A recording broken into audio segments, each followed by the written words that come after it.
And joining us now in the spirit of bipartisanship, Republican Congressman Zach Nunn of Iowa and Democratic Congressman Greg Landsman of Ohio. Gentlemen, thanks so much for being here. Appreciate you both being willing to do this.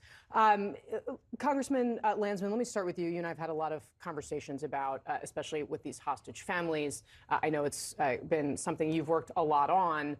There is this sort of eruption of questions about who gets credit for this deal. How do you look at it? History should decide who gets credit. I think Kirby was right. Nobody over there cares, nor should we.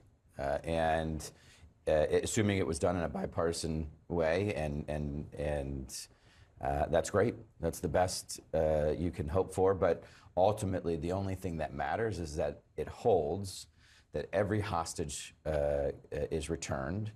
And ultimately, we're all in a position to help rebuild and get on a path to a sustained peace and security. Congressman Nunn, it does seem that one of the key differences here, Donald Trump came out and said, I want this done before my inauguration. Right. That seemed to put some pressure on the Prime Minister of Israel, Benjamin Netanyahu, to come to the table. Do you think that's the case, and does Trump deserve the credit for that? Casey, I think you're absolutely right here. President Trump was able to do more with one sentence than we've been able to do in the last year. This becomes a challenge when America is seen as soft. And I would say it's not just the Israelis, it's everyone in the Middle East. He said all hell will unleash on the Middle East if this isn't solved by the 20th. Right now, we shouldn't even be having this negotiation. We have multiple Americans who have been hostage for more than 400 plus days. They've been put in horrible situations, and innocent civilians should never be used as bargaining chips. And yet, here we find ourselves. And I think the pressure is, as Greg noted here, huge credit to the men and women on the ground who have been negotiating this in good faith in a bipartisan way. We want to be able to bring our Americans home. We want to release the hostages. And at this point, we're seeing an Israel which is responding to U.S. support against not just Hamas, also against Hezbollah, and ultimately the funders and backers of this, Iran. And what I think Trump did in his first term, taking out Soleimani, being able to push back when Obama abandoned his red line in Syria and killed, tens of thousands of Muslims, including Palestinians.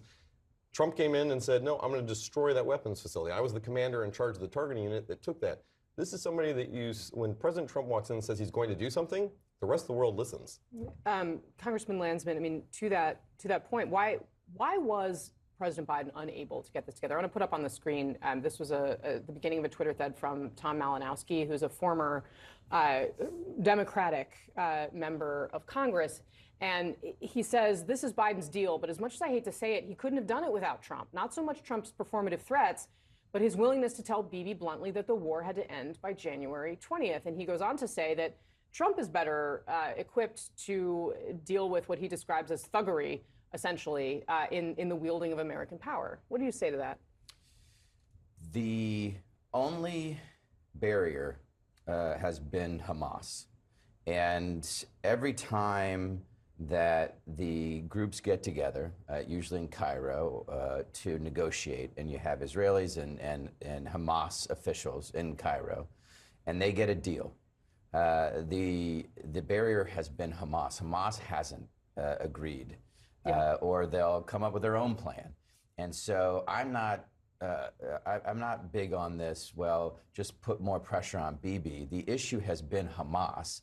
And the question moving forward will be, will Hamas agree or